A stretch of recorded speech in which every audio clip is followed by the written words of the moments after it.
Cam's expected to play. What did he have to fulfill, or is there anything that he had to accomplish in your eyes to get back in the good graces? Or? No. We had conversations and meetings that I'll kind of leave private, but he's fulfilled those, and I don't know if I can be necessarily certain on what it'll look like in terms of his role, because obviously we've played well here in this last stretch, and he'll have to earn his way back to whatever role gives our team the best chance of winning. Does it give the guys any sort of emotional boost to get a guy back at this point of the season? How does that impact chemistry in locker room and things like that to get him back? I don't know. I think they were. I think Cam's a pretty quiet young man.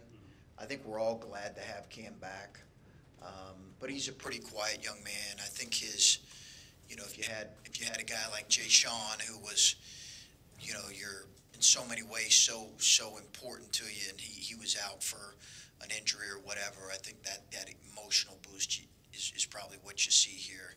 I think our guys responded really well when Cam was out, and they understood that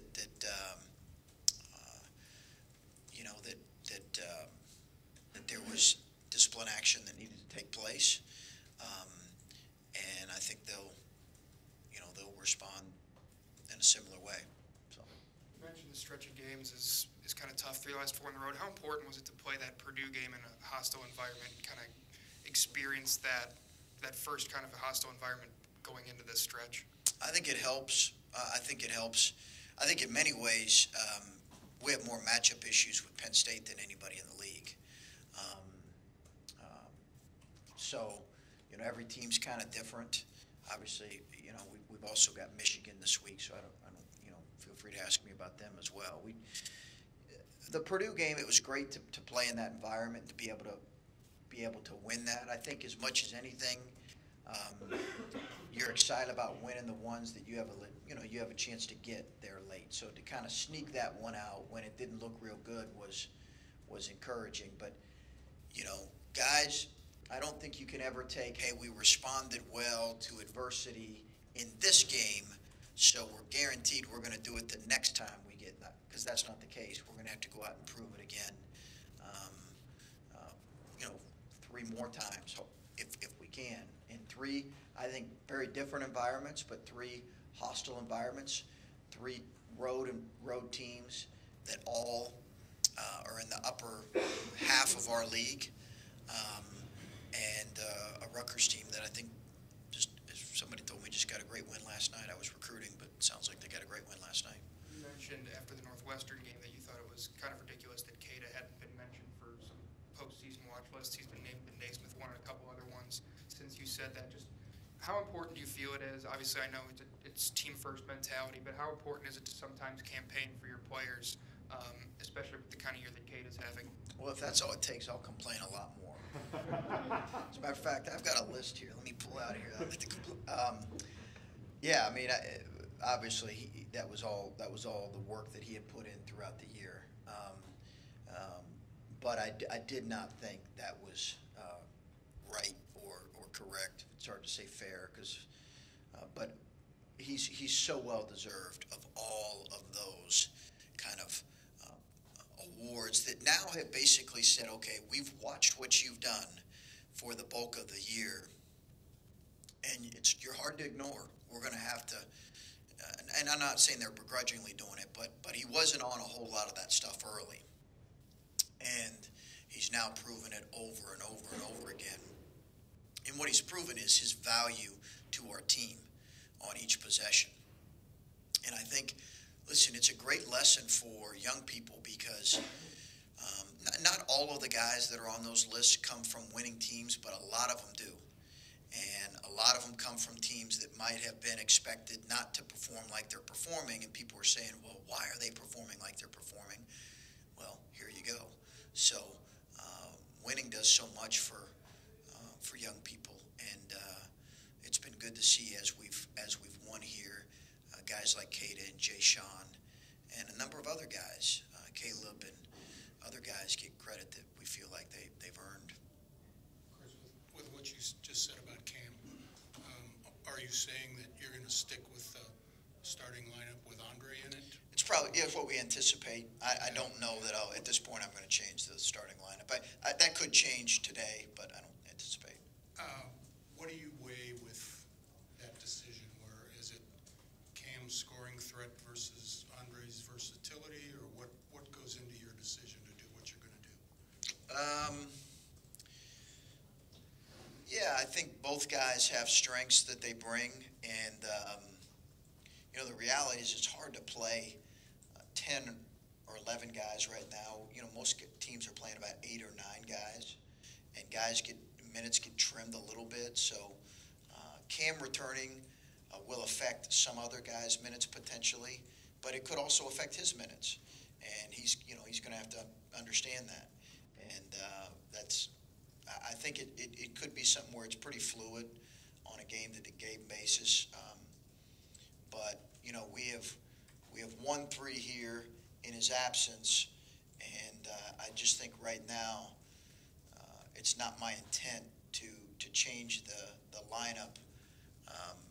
Could I make that change today after watching practice? Sure, but I'm not certain that's what I'm going to do. When I asked you the other day about Penn State, you said that that's one of the games you keep on your computer. I'm curious, how many times have you gone back and revisited that film? A few times. Yeah, a few times. Yeah, a few times when you can't sleep. Of course, it doesn't really help you sleep anymore. So, but yeah, a few times, and you're just, they're a difficult matchup for us. They're just a difficult matchup for us because of their personnel and they've got great size, and I think they really play well together too. But I don't know, probably 4 or 5 times. Some of the guys we talked to earlier in the year said that with the way you guys are playing now, they look back on some of those earlier losses and think they don't reflect on too much, but they know that maybe it would have been different if they'd been in this kind of form. With the Penn State game being your only conference loss, do you look back on that and little things here or there that could have turned that the other way, then maybe you're undefeated in the Big Ten? Not really. They beat us. I don't. They beat us. They took it to us. They jumped us early, as you know, and they came in here and on that night clearly played better. And let's be honest, if we didn't have some incredible shot making at the end there, it's an 8 to 10 point game. And I do feel good about how we finished, but I really do feel good about how we finished that game because some of it was execution and some of it was just elite shot making, but we played with really good poise. That's probably the only good thing I take from, or one of the few good things I take from that game. But I don't look at it as anything other than that's a really good team that just played very well here on our home floor and beat us. And you have games like that. And listen, I think that's probably may not be the last time we say that here this year. We just everybody runs into a buzzsaw. We ran into one that night for sure. And they've proven that they were up on double figures at Michigan State. So they proved in the second half. So they've proven how good they are. We've asked you an awful lot about Andrew and what he's brought to the team this year. I'm wondering, when you knew you had to add someone to the roster and you're looking for someone, was there any hesitation bringing in someone who's kind of like headstrong is the right word, or as vocal as he is, because especially coming from where he came from, that he might ruffle some feathers, and it's a kind of a delicate thing when you're bringing in a new voice to your locker room. You mean coming from Michigan? Yes. Okay. Yeah, I actually like the idea of bringing in someone that was use the description headstrong. I wanted someone that had just a little personality and for lack of a better word, juice and confidence. Because I think that in competitiveness, because I think our group, at least I sense that we may need that. I did never really put any stock into where he came from necessarily. as a means of saying, we can't take him. Because I don't know that if that were the case, I don't know if that I'd be putting Ohio State in the best possible situation. There were limited options at that point, really limited, almost none. And we were very fortunate to be able to get him. And he's obviously been considerably better than we anticipated. But I did not give the rivalry necessarily a whole lot of thought. And I actually looked at the fact that he had been coached really well as a real positive, and that he'd been a part of, I think, 3 NCAA tournaments. Maybe they didn't go his sophomore year. I think it went to 3. So the fact that he had been a part of winning teams, I think they went to the Sweet 16 during his time. So I looked at all those as positives and strengths, and I knew that he would get some flack, as he did, from where he came from, and people were a little, keeping him arm's length a little bit until they got to know him. But that's to be expected. I want to ask you about another guy too, who you've said multiple times maybe that Jay Sean has maybe not gotten his due this year because of how good Keita has been, but he has 1 game left in this building, Jay Sean does, and we all know how important he's been to the program. You've talked before about what people have told you about Keita and what people have told you about the program when you took the job. What did they tell you about Jay Sean and the first couple of days, I guess, of your relationship? Like, was he the guy that you had to get to first, and then maybe it would all kind of trickle down from there? Yeah, he was, I think, the alpha male of the group. At least that's what I understood and observed. And and I think locally he's gotten a lot of credit, because I think locally people understand how valuable he is, and I think basketball observers nationally probably do as well. But I just think coaches appreciate. There's so many good players in our league, but I think coaches appreciate a lot of what he does. And his game at times, can be an interesting game to watch in a lot of ways. But what I heard about him early was really emotional. I heard those words described about him. Can be really emotional. I heard that there's some work that probably needed to be done in that area to be able to get him to move on past frustrations, mistakes, whatever the case may be. But I just heard tremendous kid, a great teammate. But early on in my conversations, he was the one that I was leaning on to give me insight into the mind of the team last year and the mind of current players and what they were hoping to get out. And I think if I were to look back here and I were to sit here and we would have not had, you can flip it, if we were 5-22 or whatever, then I would feel so bad about the kind of year that we let him go out on. And that's one of the things that's really rewarding, is you get to see him go out on a year that has been a lot of fun. You said how in that Penn State game, obviously they just played really well. They took it to you a little bit. Defensively, you talked a little bit about that game and just how they made a lot of shots. But statistically, that was an anomaly for you guys, especially in the Big Ten. What has the defense been like since that game? Have you been able to take things out of that you've been able to teach from that loss? Yeah, our defense has been incredibly consistent all year. When you look at kind of what people thought our defense was going to be, and then what it's ended up being right now, it's been incredibly consistent. But in that game, we had a really hard time with them, and that's why I say they're a matchup struggle for us. And but we had a hard time with Michigan too. I hopefully we can attack them better on the defensive end and on the offensive end. I think we're going to have to give ourselves a chance. Like, I think, we're going to need to go in there. Not saying we're going to have to play perfect, but we're going to need to play really well, because they have the ability to really score the ball. And you're right, they made shots maybe that they had made, but having said that, Tony Carr's shooting over 40% from 3 right now, and in league play, and that's why he's a bona fide first-team all-leaguer. When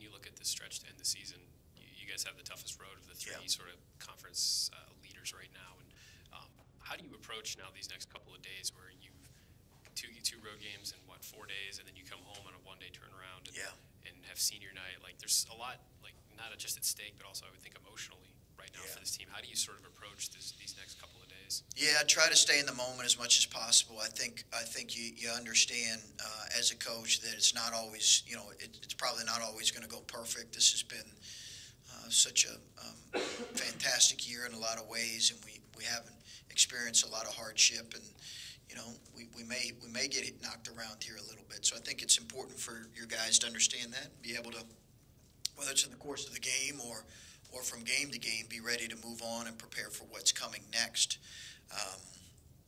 Because you're right. I mean, I've not looked at the other schedules necessarily, but I've had a number of people tell me, boy, you've got a really hard, challenging closing schedule, much harder than everybody else's, and I appreciate their reminder on that. But that's fine. I really do think at this point as a coach, what you're most concerned about is what's the spirit of your team and how are you playing right now. Almost, you obviously want to win every game, but you're most concerned about how are you playing right now. And hopefully we can continue to play well. But having said that, we've won games and not necessarily played as well as I would have hoped that we would have. And we've lost games, and I felt like, hey, maybe we played okay. But you're really concerned about how you're playing right now. Coach, kind of following up on that, you were on Dan Dockich's show yesterday talking about how you wanted to improve on a lot of the really minor areas of this team. I think you specified, special situation execution. I just didn't know if there were any other specific minor details that you guys are really trying to focus on here with this tough fourth-game stretch here ahead of you. Yeah, I think you're always trying to tweak a few things within your offensive and defensive system, and I don't know at this point you're going to make too many wholesale changes to how you play. So you're trying to tweak a few things, and then I think in terms of the special situations, I just think always at the end of the year, I think we've been pretty good in a lot of those areas this year. With the exception of a game or two, we've been pretty good in those areas. I just want to make sure that we're continuing to focus on those kind of things, because I can anticipate, some close games here in the closing month of the season. And then you already have 2 more wins than any first-year head coach of this program has ever done. And from my understanding, no first-year head coach at Ohio State has ever won a Big Ten championship in their first year on the job. Just how much do you think about that, if at all? I know you kind of say you have a laser mind focus, but, I mean, what does that say about the strength of this team and their, willingness to – because, I mean, a lot of players just don't adapt to new coaches that well, but you obviously have. So what's just kind of take me. I think you said it. I think you said it. I think it says we have really good players that have been really open to a new coaching staff and a new way of doing things, or different way of doing things, and have embraced that when they really didn't have to. And I think that obviously we all know how important Kata's return has been to us, but I think it says so much about the openness of our players to a coaching staff that that maybe they didn't know. They didn't know a whole lot about I have my radio show. I get a lot of comments from people who say, "Coach, we're so surprised. We had a lot of questions about you coming in." And I was like, "Whoa, I didn't know there was that many questions about me." But it's good to know. It's good to be reminded of that, I guess. But I think more than anything, we've been it's a reflection on who those guys are and their openness to us, because that's not always easy. And then